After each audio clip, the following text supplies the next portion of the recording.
अयोध्या में 22 जनवरी को रामलला की प्राण प्रतिष्ठा होने वाली है, लेकिन चारों शंकराचार्यों ने इस कार्यक्रम में शामिल होने से इनकार कर दिया है, जिसके बाद ये मुद्दा चर्चा में है।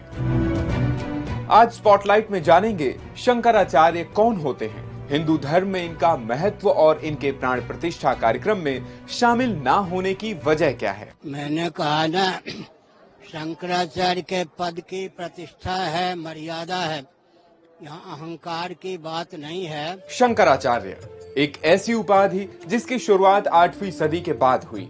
जिस तरह संविधान को डिस्क्राइब करने के लिए भारत की सर्वोच्च अदालत यानी सुप्रीम कोर्ट है, ठीक उसी तरह हिंदू धर्म ग्रंथों की व्याख्या के लिए शंकराचार्य सर्वोच्च प्राधिकारी यानी फाइनल अथॉरिटी माने जाते हैं। मान्यता है कि जिस समय सनातन धर्म बिखरा हुआ था और लोग धर्म ग्रंथों से दूर जा रहे थे, उस समय आदि शंकराचार्य ने सनातन को नई दिशा दी। आदि शंकराचार्य ने ही शंकराचार्य उपाधि की व्यवस्था दी। शंकराचार्य का महत्व समझने के लिए आदि शंकराचार्य को जानना बेहद जरूरी है।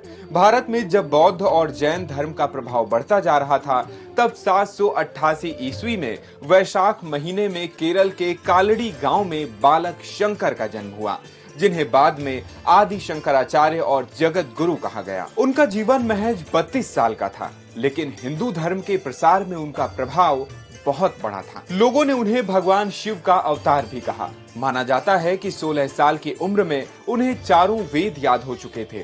कम उम्र में ही उन्होंने संन्यास ले लिया और भारत भ्रमण करने लगे। वो अद्वैत को मानते और इसी का प्रचार करते थे। अद्वैत दर्शन का मतलब है ईश्वर और मनुष्य दो नहीं हैं और भौतिक संसार एक भ्रम है। आदि शंकराचार्य का दर्शन जाति और कानून संहिता को खारिज करता है। वो हिंदू धर्म के अलग अलग संप्रदायों और उनके अनुष्ठानों को एकजुट करना चाहते थे। उन्होंने भारत के चारों कोनों की बड़े पैमाने पर यात्रा की।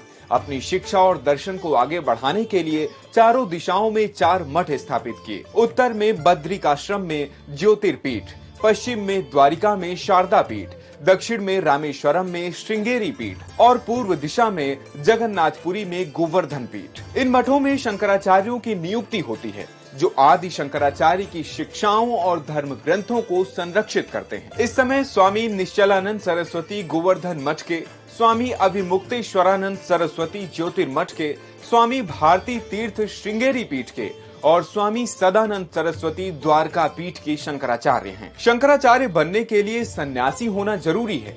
इस दायित्व पर बैठा व्यक्ति तन मन से पवित्र होना चाहिए। शंकराचार्य बनने के लिए चारों वेद और 6 वेदांगों का ज्ञाता होना जरूरी है। सभी पीठों के प्रमुख शंकराचार्य, आचार्य, महामंडलेश्वरों, प्रतिष्ठित संतों की सभा की सहमति और काशी विद्वत परिषद की अनुमति से शंकराचार्य का चुनाव होता है। अब सवाल ये है कि शंकराचार्य रामलला के प्राण प्रतिष्ठा कार्यक्रम में क्यों नहीं जा रहे। इसे लेकर कई तरह की बातें कही जा रही हैं। शंकराचार्यों का कहना है कि राम मंदिर का कार्यक्रम शास्त्र विधि से नहीं हो रहा है।